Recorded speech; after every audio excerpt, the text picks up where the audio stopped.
Thank you, everybody, for joining us for today's Ready to Hire Contracts, Consultants, and Interns conversation. This is going to be a nice, quick conversation. It'll take us about an hour from 12 to 1 today on March 16th. But before we kick off, I just want to let everybody know that we are Innovation Studio and we exist to help support business owners and people who are thinking about starting their business, emerging entrepreneurs and entrepreneurs in existence, startups. All of you have a home here in Innovation Studio. We offer programming for Rhode Islanders and Bostonians who are interested in building a business. If you are interested in learning more, please visit us at innovationstudio.org. We do have a couple of programs in recruitment right now, and we also offer one-to-one advisory coaching for Rhode Islanders and for Bostonians on the side. So I'm going to stop sharing the screen and let our wonderful panel that's organized today take it away. Great. Thank you, Amy. My name is Ashley Medeiros. I am the Vice President of Strategy and Partnerships for Innovation Studio. So I get to work closely with Amy and our team in Rhode Island and in Boston. I'm going to be moderating your panel today. We have some great speakers who can provide some amazing information about different types of interns and contractors and 1099 workers. And so I'm going to go around as I see them on the screen and let them introduce themselves. And so you can get to know a little bit about them. Start with Casey. Awesome. All right. Good afternoon, everybody. Again, hi, my name is Casey. I do success partnerships and sales at a Rhode Island-based startup called Pangea.app. What we are is a curated talent network of emerging early career professionals. So you can think college students, individuals with 2 to 5 years worth of work experience, and we help businesses connect with them, leverage them for freelance opportunities, and also contract to hire roles. So in today's conversation, you can kind of think of me as maybe the contractor specialist or also hiring early career talent if that's of interest. And we're here today actually with one of my former professors. I went to Bryant University, graduated in 2020, and the professor here helped me get my college internship. So that wasn't too long ago. I got a little bit of perspective of being an intern. I have also now, being at Pangea, run a full-fledged summer internship. We had like 6 kids working with us in person. It was a blast. So I've also had interns of my own too. So any questions come up, my space is contractors, been an intern, and have had my own interns as well. Sounds great. And we will pass it over to Ed as a great segue. Hey folks, my name is Ed Drozd, the Small Business Doctor, and Casey, thank you for that. It was a joy working with you, I have to tell you. Just don't ever call me professor again, okay? Because that's in the past. No, seriously, folks, welcome aboard. It's great to have you here. You can look at me from a couple perspectives. In my earlier self-employment career, I was a contractor, so I actually have that physical experience. I went on to become a small business coach, and there's a considerable difference between consultant, contractor, and coach, which is not for this conversation. I also did work at, I was a professor at Bryant University for 6 years. I have recently stepped down from that position. I am still producing courses there, but not in the classroom. And I did indeed help place a lot of folks in internships. And I think it's really great that we're having this conversation because there's a lot of confusion about the differences between these things. And yet you as business owners really, really will benefit from these talented people that are out there for you. So thank you. Great, thank you. And we will pass it on to Nina. Good afternoon, everyone. My name is Nina Pandey. I'm the Executive Director of an economic workforce development agency called Skills for Rhode Island's Future. We really focus on economic development through workforce development, developing the next future generation of talent, and then also educational programs. Our work spans all ages and all industry sectors. And one of the programs that I will be talking about largely today is how to access internships.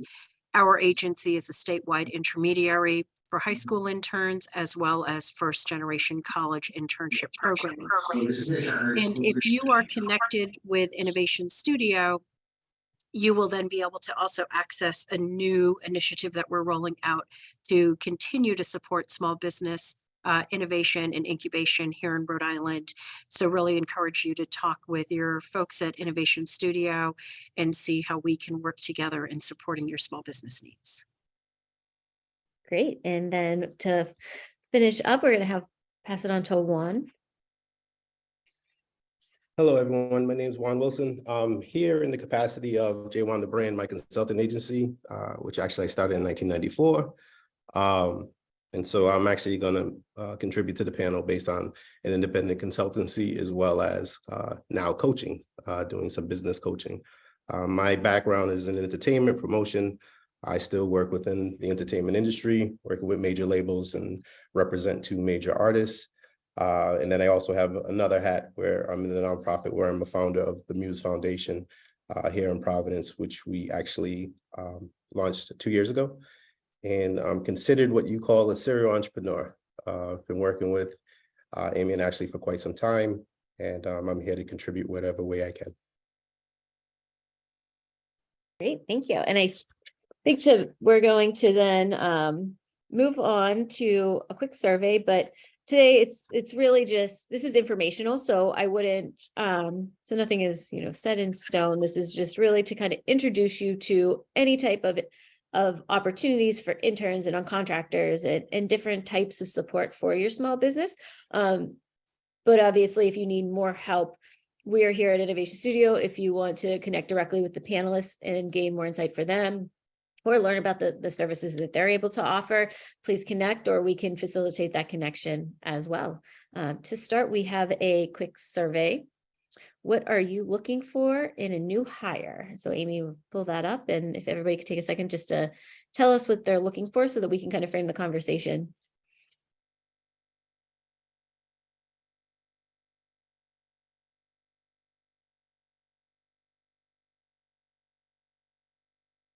You guys didn't know it was going to be interactive, right? Everybody's Right. like, wait, I have to click on something. It's lunchtime. Wipe my hands off. Or I'm on my phone. How do I do this? That's my Yeah. usual.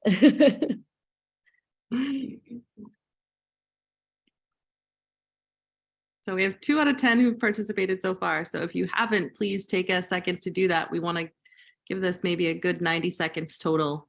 And we're about halfway through that time.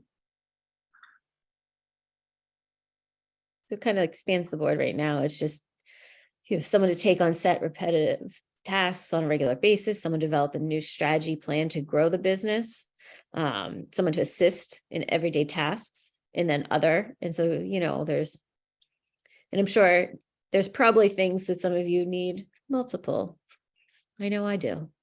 Yeah, I could have made that a multiple choice hire instead of a single choice.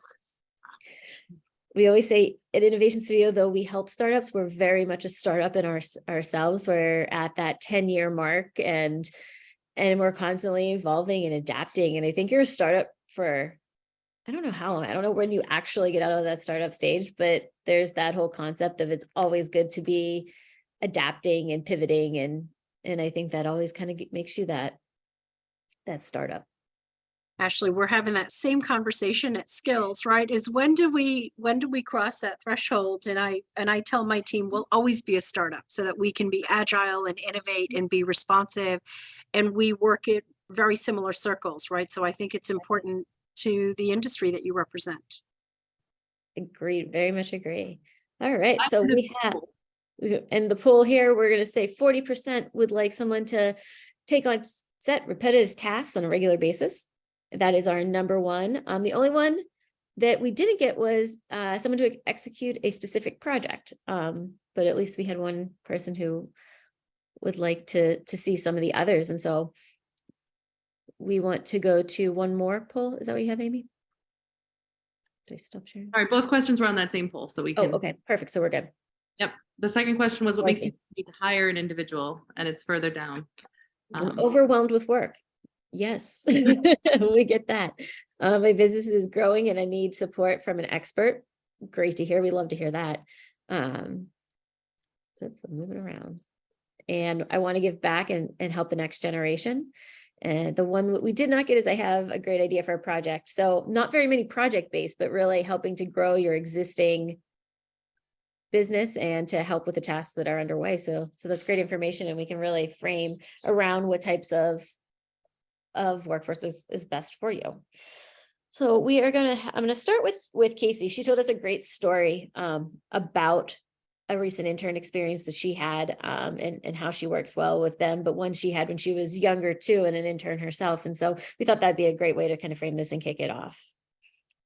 Yeah, thank you. So happy to tell my story. And I know today we want to also focus on like defining contractor versus consultant versus intern and how you can work with them. And I've worked with the latter. I've had them all.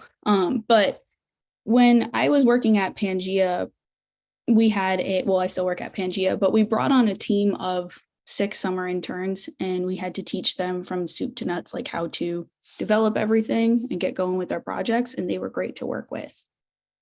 During this period of time in my career, my role changed to product management.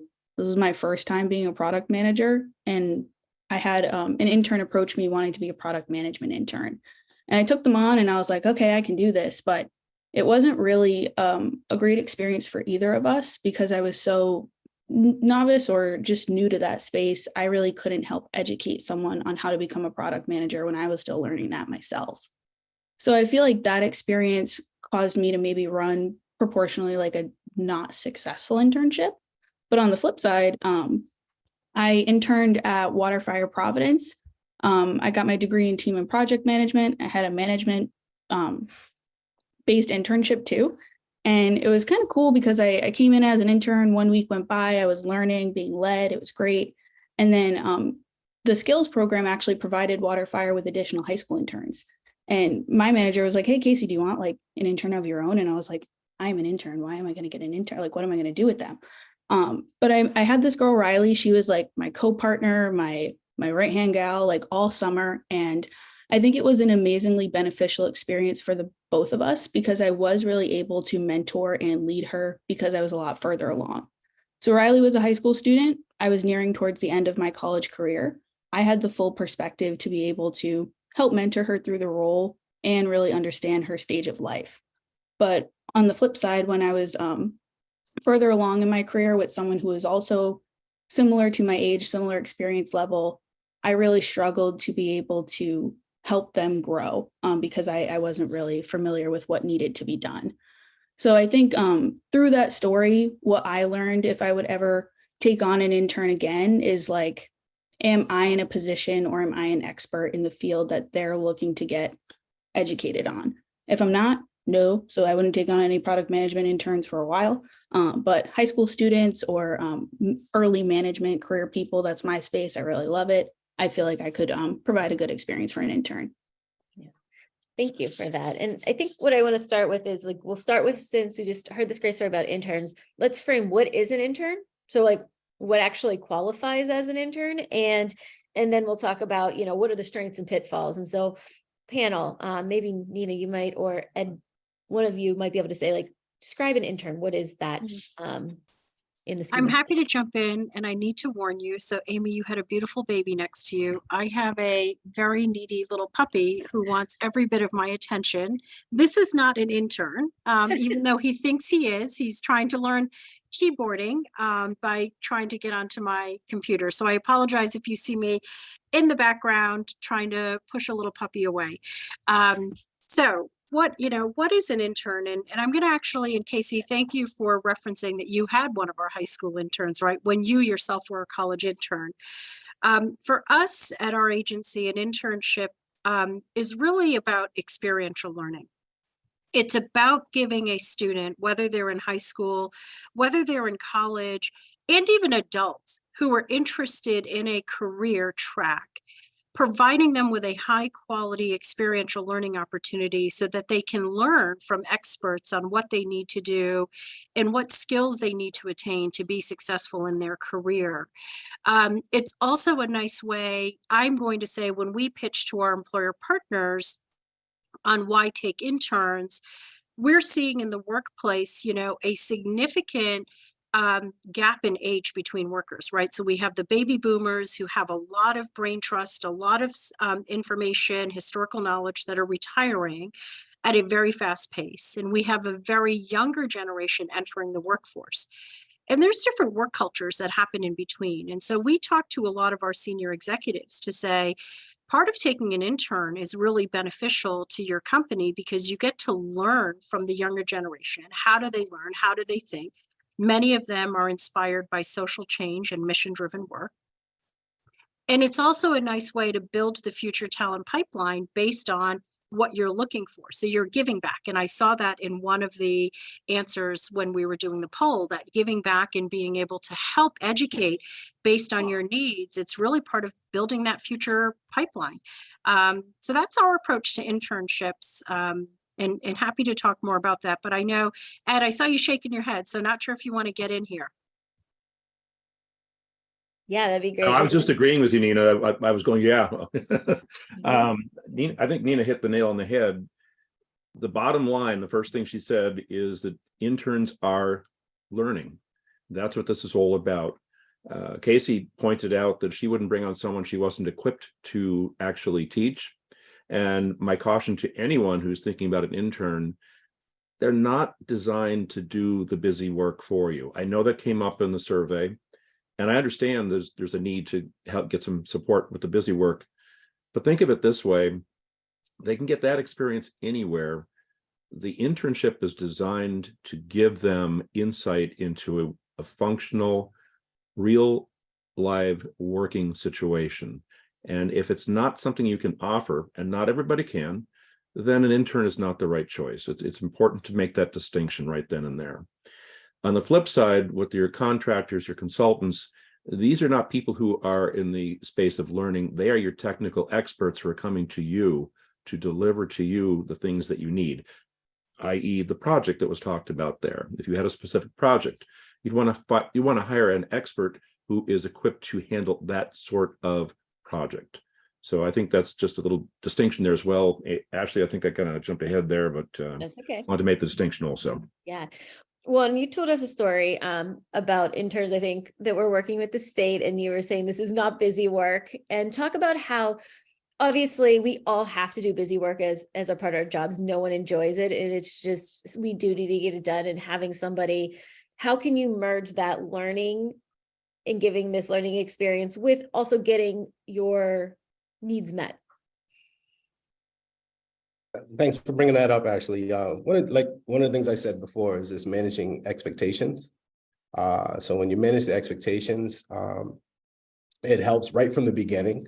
Like I was placing some interns, young high school age interns with the State Department, and one of the state departments, and one of my pitches is to the leads at the State Department was to make sure that they had a job description, right? They had duties. Not duties as assigned, but actual duties that the interns would engage, so that they learn and actually still be productive and assist within the agency itself. And what I mean by busy work is just not there to do menial tasks, right? It's a reciprocating opportunity for the business to work with some younger people to get some insight, to help with some of the tasks, and at the same time the interns to learn. So I think we were the first to actually get some of the youth placed in the Secretary of State's office at the time. So we had elections, we had the state library, we had archives. So we had a few different departments where we had high school students placed. But before we placed them, each one of those departments prepared a job description specifically for their interns, so they would know exactly what they're doing. Like I said, managing expectations, and that helped a lot because I was able to even follow up to see if they're on task, you know what I'm saying, with what was in the job description. My one-on-ones with the youth, I'd ask where they are, you know, in the job description, if there was a specific project time and where they were in the timeline, and what they learned right within that week, whatever they feel that they've gained from the experience. And then I would every other week would review their supervisor to see how their attendance and just their behavior, and then their contribution, just like a normal employer evaluation, right? So we would do that occasionally too. So, but the key is to manage expectations. And if you plan it well in advance, it works out wonders because there's an understanding from both parties. Yes, I would agree. I would say, I think people look at, oh, this is free help or low cost help. But no matter what type of help you bring on, there is a level of onboarding and training that you must commit to. So even if you're hiring your first or your second, you still have to train that person or they're not going to be successful. And you have to look at that as an intern, whether they're a high school intern, they're a college graduate level, or somebody who's an adult learner who wants to pivot a career. It's really setting them up and training them. And I think that's so important. And at Innovation Studio, we use both interns and contractors. And so Ed gave a really nice description of what is the difference. And I know Juan has done a lot of contract work, and Casey has also, that's their bread and butter at Pangea. So I'd like to, have Casey talk about what is this contractor world, how does it work, and how does it benefit? That might be a different benefit than an intern. Yeah, definitely. Thank you, Ashley. So I love the world of contracting and freelancing. And I think it's something that, coming with my perspective of like graduating in 2020 and kind of the way the working world has shifted and being able to follow it, I think that this nature of working will start to become more popular across everybody's realm of career, whether it's early career, mid, or even senior level and expert. Why I really love contracting, there's a lot of reasons. One is just the flexibility. I think that it's very applicable for a lot of businesses. Like if you're at the point where you're like, I need help, I need talent, it means you probably have stuff you need to do. And if you're still a small team, or if you're a scaling team, you don't want to overhire, especially like if you're about to hire somebody who's full-time off the bat. You bring them in, it's probably bringing them in for something you might not know how to do yourself too. You might not know if they're really making an impact or being effective until 3 months down the line, and you've wasted all of that time. But if you can bring in someone as a contractor, kind of use it as a way to test them out. You can have them work on your business for a defined small project, gives you the opportunity to first see how the work is going, get some feedback, and work with them constructively. And why I really love evaluating like contractors and freelancers is they oftentimes have a specialty or something that they're like really good at. So you can lean into them as an expert to help coach you in a way. And maybe it's not someone that you work with for forever. Maybe they do a little bit of teaching for you and they help you learn whatever you need to learn to keep it going. And then maybe that becomes a part of your workflow and you no longer need to engage with them. Something I also really enjoy about contracting, or I know we've talked today, like interns are a great way to build your full-time pipeline or your recruitment pipeline. Same thing with contractors. And working with someone on a contract-based engagement gives you that runway to test them out. Tax-wise, it's also pretty easy too if you work with platforms like Pangea, or there are others out there too. You can easily onboard someone. They take care of their 1099s. You don't have to do all of the, here's your formal employee offer, full onboarding and everything of that nature. And I think I'm getting a little long-winded or distracted, but I love contractors just because they're flexible. Great way to test someone out, even if it's beyond skills, just for like a culture fit, making sure that you enjoy working with that person and can cue them on during different times of your business. And there's some like language that Casey used, and I'm hoping maybe you can kind of define it. So there's like contractor, 1099, all of these different words, like what do they mean? How does this impact a business? And so looking at, what's the difference between hiring and things, if you could explain that a little, I think you probably have dealt with that for quite some time. Yeah. So if you look to a contractor, they're either like a knowledge-based worker, technical expert, someone who has skill sets ready to apply to a business need or problem that you have. You bring them in, they get to work. A lot of times like a consultant, and maybe Juan, you can correct me if I'm wrong, but consultants oftentimes like advise a really good approach. A contractor or a freelancer, they also help you with the decision-making for how you may want to approach that work. Which I really like, especially if it's something that my team doesn't know how to do ourselves. And I'd say the real difference though, with also them giving you the strategy, is how they approach their work. And oftentimes when you work with a contractor or a freelancer, you lean into them, you let them take control, do the reins. The example that I like to use when you're trying to decide, like, Is someone an employee? Is someone a contractor? Think of someone working at a bakery. You tell them to show up in a uniform, certain time, work in an exact certain way, run the certain script to sell the cookies. That's an employee and someone that you manage in that nature of the relationship. And instead, a contractor, you call on them for their skills and expertise, and they help lead the projects and work with you to make sure that it's getting the outcome you were looking for. Perfect. Ed, could you expand on that a little bit on, that contractor service and what a 1099 means to the business and how that works? The contractor in the 1099? Yes. Is that the question, Ashley? Yes. Yeah. Kind of on expanding on what Casey said Okay. and, as a contractor, what does that mean for the businesses that are hiring the contractor? What is a 1099? I know sometimes this lingo is like, how does this all fit together? Yeah, the 1099 is merely a tax designation for a self-employed individual. They're not being paid as an employee. And so we use the term 1099, which means that they are getting paid by the employer, but not as an employee of that organization. It's an IRS term. And to take it one step further, in an employment situation, you would have your taxes withdrawn. As a 1099, you're responsible for estimating your taxes, paying them over the course of the year, and so on and so forth. So that's the distinction about a 1099. It's really an IRS distinction. The contractor, and I would go so far as to say the contractors and consultants really are in the same league. And Juan, you might want to step in on that. I'm not sure if you feel that way, but the idea of a contractor is an individual who has an expertise for sale, if you will. They bring to the table their expertise. They seek those who either don't want to do what they do, cannot do what they do, don't have the time to do what they do, whatever it might be. That is the nature of a contractor. They're able to come in and fill a need because of their specific expertise. That is what they bring to the table. And of course, the thing here is that they are working for themselves, or Casey, as with Pangea, they're working with a group that is overseeing that. Okay, but in both cases, the individual, and again going back to what Casey said, has the freedom to make the decision about how they're going to spend their time, where they're going to spend their time, all predicated on the expertise they bring to the table.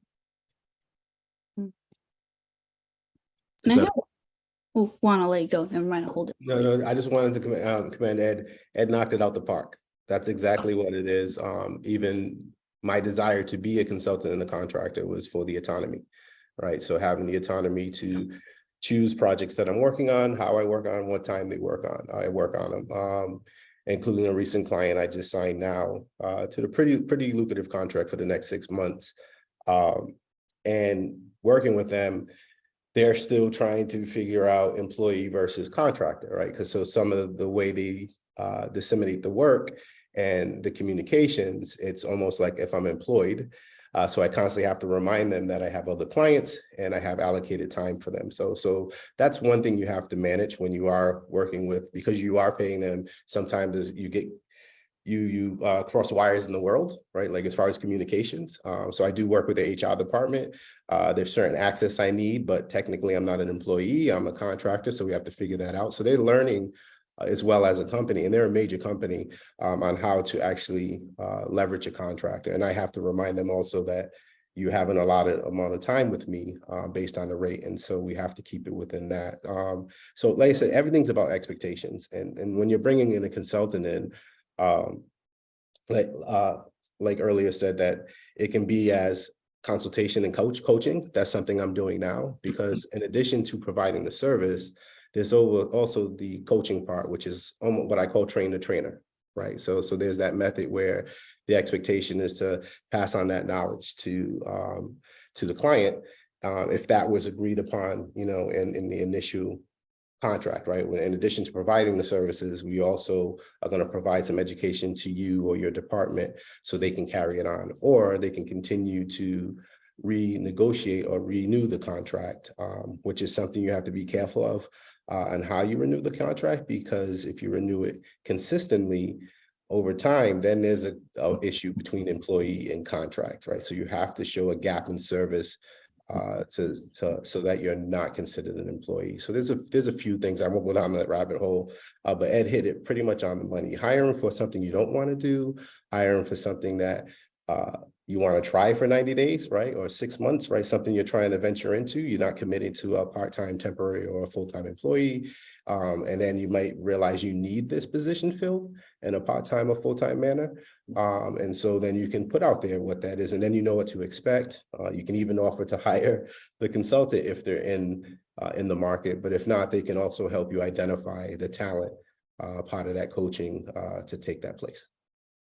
Yeah, and I think it's like there's like a clear distinction. And so an intern is in training a lot of the ways. And yes, they're going to bring experience and value, but they are in training, where a contractor is an expert in a specific field that you need to address. And so it's kind of, you have to look at yourselves and your businesses and say, what do I need right now? One might on the surface seem like, okay, this is cheaper, this is free, or I don't have to pay. But your time and your effort in that training and getting them onboarded is still time. And that means time is money. Where a contractor, they're able to take a project, they have that experience and run with it. So I guess I kind of want to pivot a little bit to how do you find an intern? And then we'll go to how do you find a contractor? Because there are many, Ed has his hand raised before I move on. Oh, no, finish up, Ashley. I didn't mean to cut you off. I just wanted to get in reserve over here. Go ahead. Okay. Yeah, I was just gonna say we can move on to, how do you find an intern? How do you find a contractor, and the process between the two and the resources that we can look at locally to support small businesses? Yeah, I just wanted to make the comment that, if you're going to bring an intern on board, you have to be prepared to provide the value add, the education. Naturally, you should expect you're going to get something of them, from them. It's not that they're there to be trained and nothing more. Yes, they will work, but don't go into it with the notion that they are ready-made workers. That is the flaw. A lot of people stumble into this. Casey, you can probably speak to this in some of your experiences being an intern, okay? Where people thought, just you're there to do it. Just do it. No, that's not what an intern is. That's why they're there with you. So keep that in mind. That's a very important distinction. Thanks for letting me come in there, Ash. I appreciate it. Great. And so, Nina, tell us a little bit about finding an intern and how your program works, but then there are other programs in Rhode Island that you also collaborate with and work with that could really be helpful. Absolutely. So I think, Ashley, like where you landed the question is where people should start, right? There are a lot of entities around the state and the region and nationally who really focus their time on helping structure internships to ensure that they are that enriching learning opportunity for students, but then also provide some value add to your company. And what's great is when you're able to connect with one of those entities, and I'll use our agency just as an example, and we're one of many, so this is not a sales pitch for skills. They help you design and decide whether or not you're ready to take on an intern, right? They're going to take a look at like your bandwidth and whether you have the expertise. I apologize if you can hear my puppy in the background. He's truly trying to get my attention. So we also help look at, what is like we right size expectations for what an intern can do or not do. So Ed, back to your comment about this is a learning opportunity. This is not a resident expert in one area. So we'll work with you on a job description. We'll look at what your problems are or the needs that you're trying to solve for and have an honest conversation and say, we think an intern can take this on or maybe not take them on. And one of the biggest things that you need to make sure that you're ready to commit to is the supervision of that intern. Remember, they are learners. They're there to learn, and you become their coach or mentor. But if you do connect with organizations, and again, ours is just one of many, we will help you think through the design of a proper internship and then try to provide you support. What sets our program off slightly is we actually are the employer of record for the high school interns. So we take on all of the liability, we pay all of the wages. It is one of our strategies to improve educational outcomes for students. So we pay students $15 an hour It's an intensive application process that students need to go through with us, really defining what their career interests are. And then we match them to an intern job description that our employer partners come to the table with. And we're really fortunate. We have Saboteur Laboratory. Julio, I know that you've taken on interns before. We really start with you, understand your needs, and then we try to match you with the right intern. And I'm going to go back to the many agencies do this work. That matching component is critical in making sure that we're aligning skill sets, expectations, career interests of the students with what you're able to offer in your internship opportunity. Thank you. Yes, the other organization too in Rhode Island that we've used is the Governor's Workforce Board. And that's really, they have grants available in which they will supplement for pay. And so while you can do free internships, you know, a lot of our students that we want to support need that revenue, and you don't want them to have to decide between, you know, a summer job and an internship or something like that. And so we always find that is such a huge benefit. I mean, I think the state they pay 60-70% and maybe up to 80% of the income of the intern. It typically, right, they do a reimbursement model, and I'll actually put it in the chat. There's two programs that they offer. One is referencing, Juan had mentioned on the job training kind of stuff. So there's an OJT model, on the job training model, and then there's also a work immersion model. And in both of those programs, there are wage subsidies attached to it, and largely reserved for the college students. So when Casey gave her story, she was a college intern from Bryant. You know, an employer like Waterfire could apply for those subsidies to offset what would have been a cost to pay Casey's hourly rate of pay. And I'll put those in the chat for you. Yeah, it's definitely a great resource, and I would suggest looking into it. As an Innovation Studio has used it on a few occasions, and we've had great experience. And so you can also, you know, post your job externally, because students are always looking, and Juan's going to jump in as well and give some suggestions on finding those interns. No, I just definitely wanted to commend Nina with her program, because like I mentioned before, managing expectations and starting it early. That's something her program does, is putting those processes in place to help the employer as well as the talent that they're placing. And so I commend that process. Like you said, there are other agencies, but some do skip that process. They really, the communication and expectation, it becomes where they don't manage their time well, right? So it gets to the point where they have to place this person, and now it's just a matter of placing them within a time period versus matching them up, right, with the optimum experience for both parties. So you'll see that a lot. And to your extent, I work with nonprofits, so we do have work study, we do have fellows. Some are paid internships and non-paid, but then for the small businesses and small businesses and micro businesses, this what Ashley was talking about, those resources that you can tap into. I highly recommend looking at that, because that can subsidize what you're doing and help you build an actual internship program. So you're not just taking them a la carte and randomly. You actually develop a program for your agency or your company, so that it's modeled year after year. You're able to scale it and utilize it more, versus it being a one-off. So if you think of this in the long term, that's why it's great to work with agencies like Nina's and even Casey's to build a framework, right? To build something that you can continue to grow on. So you're not always starting a reset every year or every so often to engage the, you know what I'm saying, recruiting interns. It's best to put a system in place and then enhance it over time. So any of these opportunities that give you training on how to run a program and build a program and recruit for a program, that's something I highly recommend you tap into. So then you have that framework on how to onboard and recruit and search for the talent. And I would suggest, if you find one that you like, hold on to it and don't recreate the wheel year after year.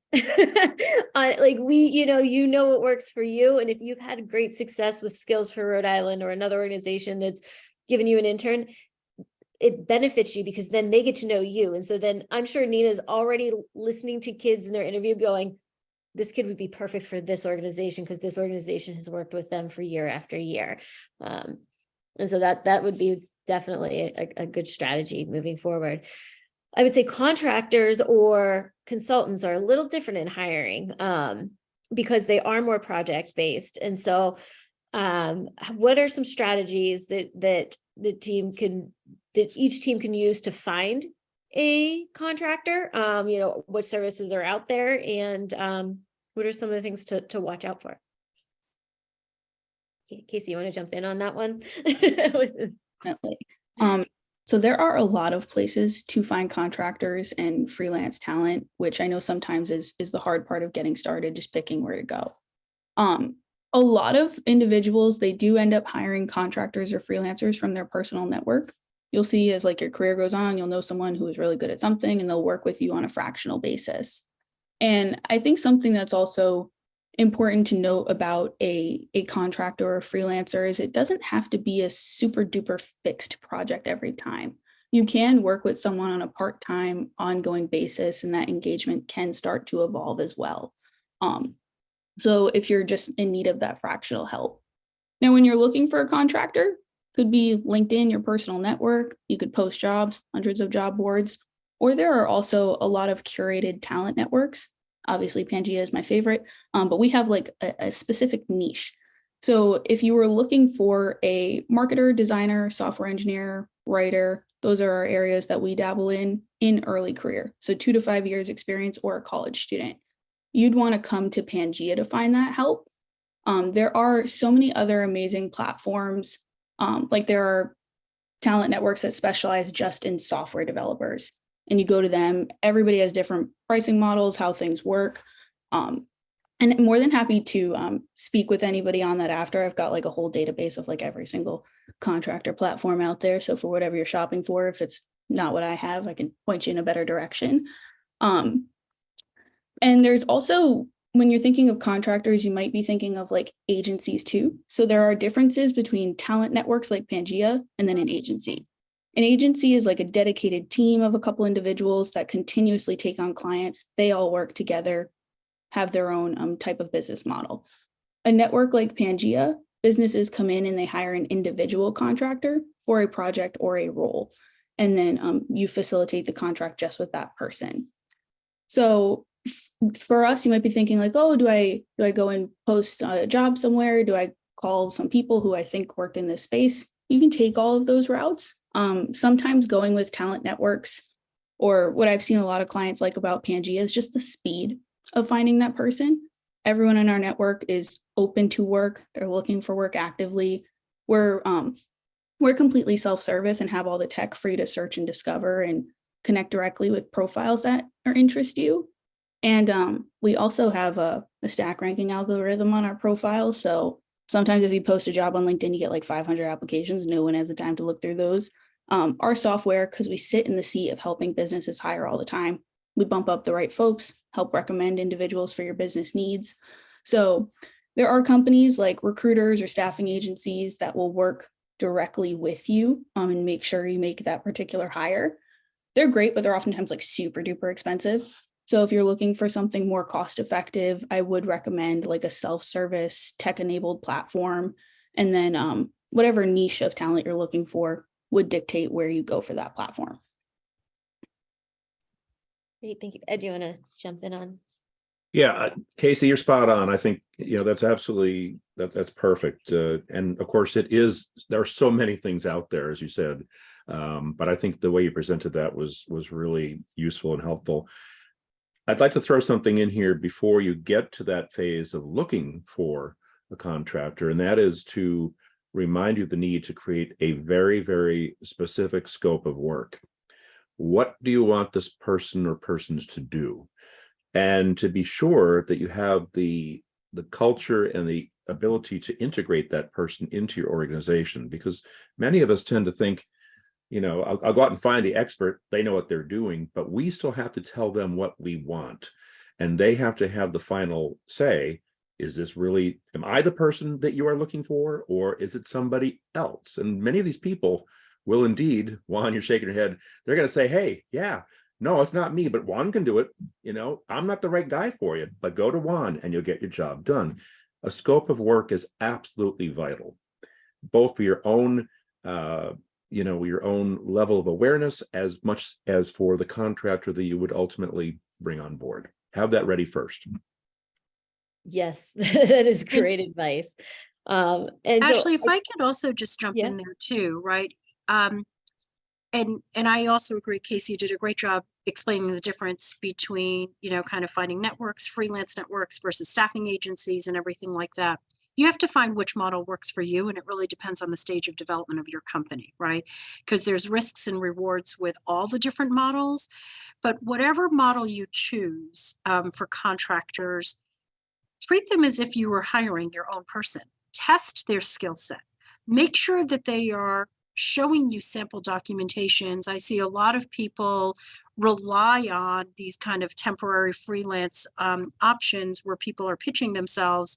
And to your point, you might have a very specific project. I would pressure test them. Make sure that they're coming to you with ideas so that you know who they are, what their skill sets are, because it's very easy and you don't have time to develop and you don't have time to train, especially when you're working on a time-sensitive project. So make sure the rigor in which you're screening folks is probably higher than somebody who you're looking to make a long-term investment in to hire. And that's what I would look at on the back end. If you're choosing to use one of the services, how are the companies pressure testing their candidates? How are they assessing and validating? And I know on Pangea, Casey, I think you guys have like a verified, right? Like, so there's an assumption that they're being put through a series of assessments or tests. Ask those questions of the company that you choose to use, because it's not uncommon for somebody to land in a contractor role and you realize you've missed the mark on skill sets and now you have to start all over again. That is very time consuming. So as you're looking at soliciting a vendor or working with a vendor, ask how they pressure test their candidates. What are the assessments? What is the rigor that they have to go through before they land on kind of their talent marketplace? thank you. And Juan, you had something to add? Definitely. The pressure test is important, and it's also something that's reciprocated because I also interview who my clients are. So it's not just, it has to be a fit on both ends. So from that perspective too, if you work with a consultant or someone who's coaching, you should look out for an evaluation even from that end, because you want to see if they fit with your company, even culturally, right? Like you can come in and their form of leadership might clash, even though they have the talent, but it's just they can't get past your organizational culture. That's a big obstacle, right? Even though this person's great at what they do, it's just our staff and upper management just can't work together, right? So when you have a contractor or a consultant that actually engages in also questioning the client, right? Like I pick and choose my clients, like I said earlier, but it has to work within also my parameters as well. And if their parameters are too rigid, too stringent, and too much time, then I might need to pass on the project because it just doesn't fit within me. So always look at it as some empathy also with the person you're hiring. That also helps you in the long run, right? Or what you're looking for, right? You start to really tailor and boil down to what you're really looking for when you find out, because most people can't tell me what they're looking for, but they can tell me what they're not looking for, right? So or the opposite, they can tell me I don't want this, but then they can't figure out what they want. So I think having that type of opportunity to drill down to what that scope is, because most employers like to default to duties as assigned, and that's too vague, right? So especially me as a consultant, you have to be more specific. So I think it's a reciprocating relationship on how does that person fit from both ends. Absolutely. I agree. And I guess like that's a good segue into, does anybody have any questions or anything that you all want to ask the panel? Can raise your hand or.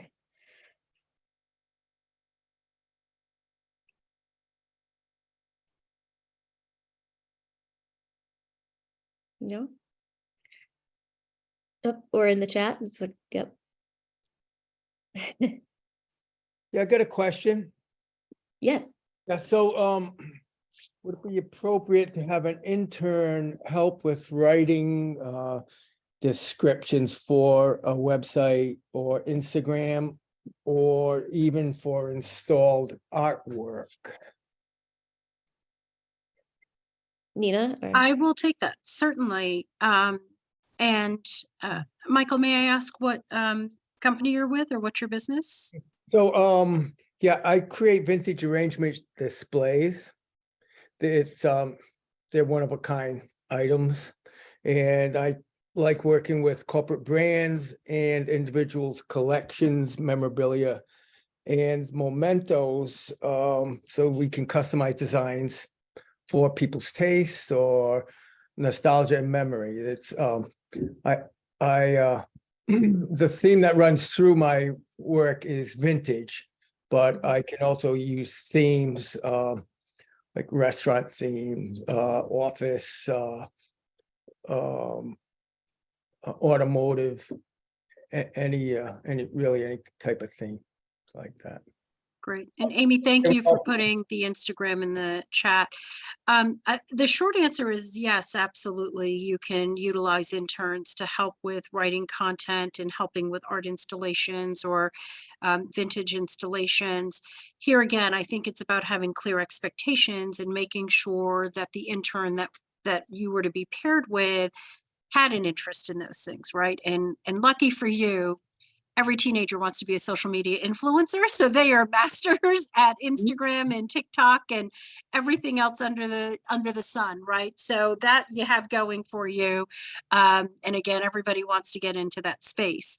You know, I would offer this also as advice, right? Your intern may not be the person writing your final draft, but the intern can certainly get you going so that when it hits your desk, you're making the final decisions. And a lot of times I use interns in that way because when we're marketing our internship program, they don't want to hear from an old lady, right? The language that I'm using is going to be so passe probably, and they're going to be like, stop trying to be cool, lady. Like, this is not how we speak anymore.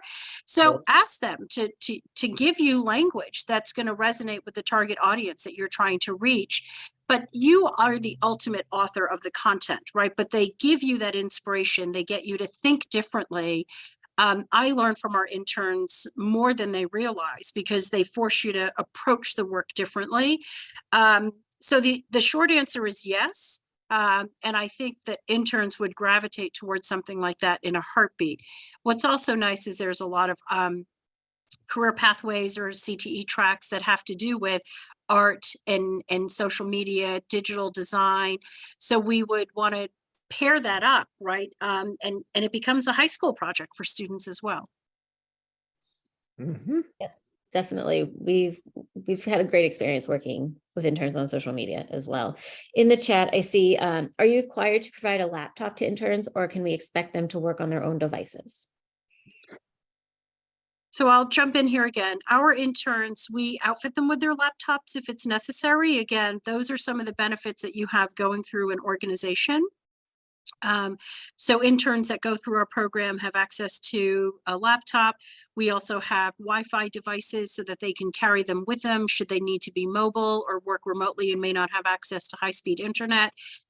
Interns that come through our program, we also outfit them with any uniforms or clothing that they might need to be successful on your job. So if it's working on a construction site and they need steel-toed boots, we'll make sure that that's provided for them. So again, every program is different. If you know what your requirements are, seek out an organization that can help provide what I call kind of those workplace essential wraparound services, right? So that a student is set up for success.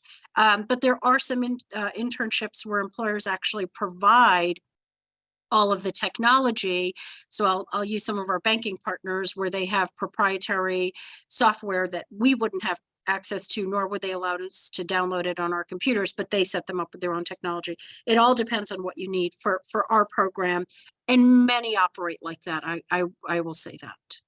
And I would say that, you know, if you're looking for college age, we've never had an issue where somebody has needed a laptop. You know, we are okay with them using their own.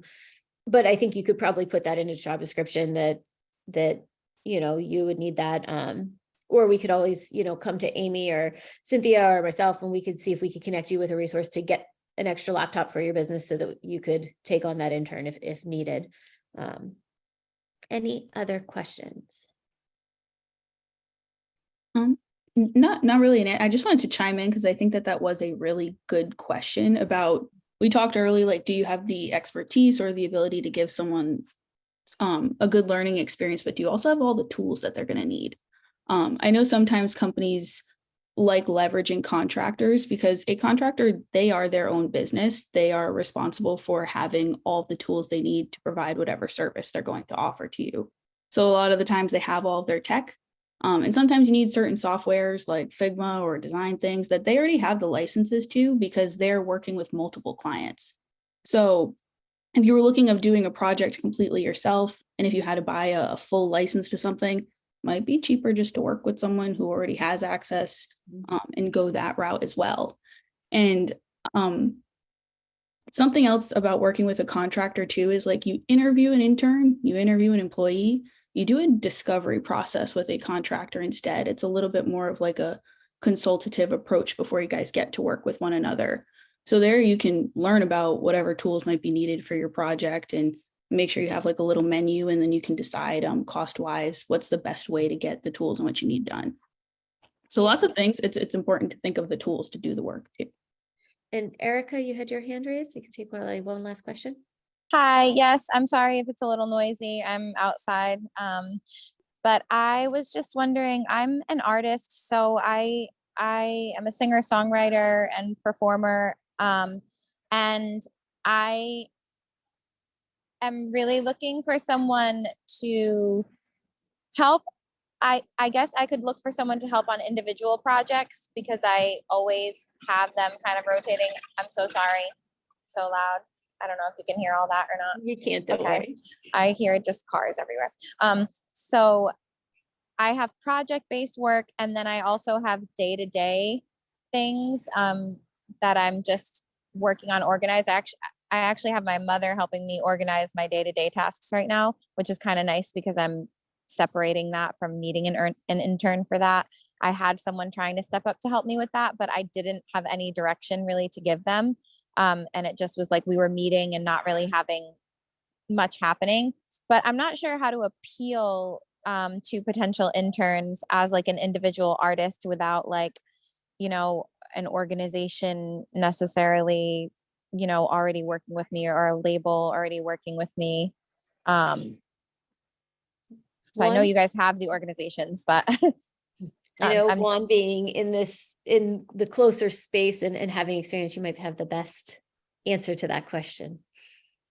Yeah, it tends, when you're not an organization or have a large group, it tends to be a little like I said, manage the expectations and understanding what do you want to utilize this person for.